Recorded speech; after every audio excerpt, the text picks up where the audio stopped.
गौरा झूला झूले गईली फूलवारी में, बेलवा के डाढ़ी पे ना।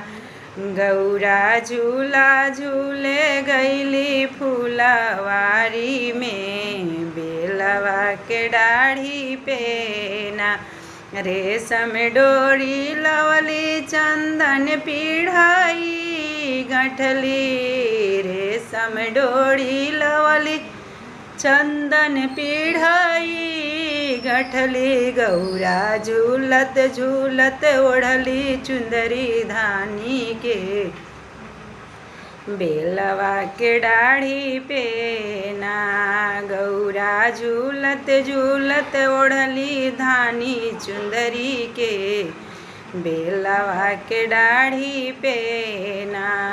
गौरा झूला झूले गईली फूलवारी में, बेलवा के डाढ़ी पे ना।